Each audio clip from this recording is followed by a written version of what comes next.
एक बार एक फ्लाइट पे एक आदमी बैठा था, उसके बगल में एक बच्ची बैठी थी और वो बच्ची हैरी पॉटर पढ़ रही थी किताब। और हैरी पॉटर पढ़ते पढ़ते यूं देखती, हंसती, स्माइल करती, पढ़ती। सब अपना अपना काम कर रहे थे और फिर वो एयर होस्टेस ने अनाउंसमेंट की कि सबको पता लगा कि प्लेन बहुत ज्यादा हिल रहा है। एयर होस्टेस ने कहा कि अभी हम कॉफी चाय नहीं सर्व कर सकते क्योंकि प्लेन बहुत ज्यादा हिल रहा है, थोड़ा टर्बुलेंस कम हो जाने पर हम आपको बेवरेजेस सर्व करेंगे। सबको पता लगा कि ये केवल टर्बुलेंस नहीं, कुछ तो गड़बड़ है हवाई जहाज में।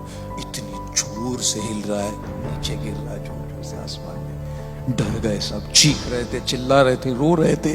और पायलट ने अनाउंस किया कि इमरजेंसी लैंडिंग होगी। जब पायलट ने अनाउंस किया कि इमरजेंसी लैंडिंग करनी हो, सब बिल्कुल घबरा गए, चिल्ला रहे थे, रो रहे थे, पैनिक की स्टेट। और ये बच्ची हैरी पॉटर पढ़ रही है, अभी भी मुस्कुराते हुए हैरी पॉटर पढ़ रही थी। बड़े बड़े इंसान, बड़े बड़े बिजनेसमैन, लेडीज, सब लोग चिल्ला रहे, ये बच्ची बस किताब पढ़ के मुस्कुरा रही थी। फाइनली लैंडिंग हो गई, इमरजेंसी लैंडिंग। किसी को कुछ नहीं हुआ, छोटी छोटी खरोचे थोड़ी हुई, कुछ नहीं हुआ गड़बड़। सब लोग सेलिब्रेट कर रहे, चिल्ला रहे, हिप हिप पूरा, बच गए हम, सेलिब्रेशन। तब वो जो आदमी बैठा था उस लड़के के बगल में, उसने पूछा, बेटा इतनी सारी प्रॉब्लम चल रही थी, प्लेन हवाई जहाज पूरा ऊपर नीचे हो रहा, सब घबरा रहे थे, सब चीख रहे थे, सब डरे हुए थे, तुमको डर नहीं लगा बेटा? तुम तो मुस्कुरा रही थी, हैरी पॉटर पढ़ रही थी तुम। लड़के ने कहा, नहीं नहीं अंकल, मुझे बिल्कुल डर नहीं लगा, बिल्कुल घबराहट नहीं हुई। बोले कैसे?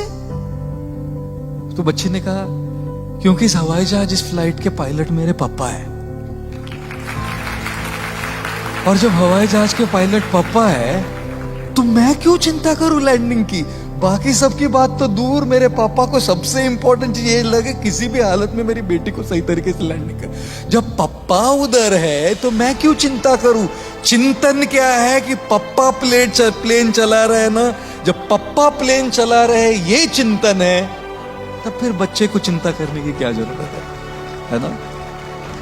और इसीलिए जीवन में चाहे कितनी मुसीबतें, कितनी कठिनाइयां, कितनी ही प्रॉब्लम्स, कितनी दुविधाएं आती रहे, जब आपको ये पता लगे कि ईश्वर आपके साथ है हमेशा, इस चिंतन से चिंता धीरे धीरे घटती है।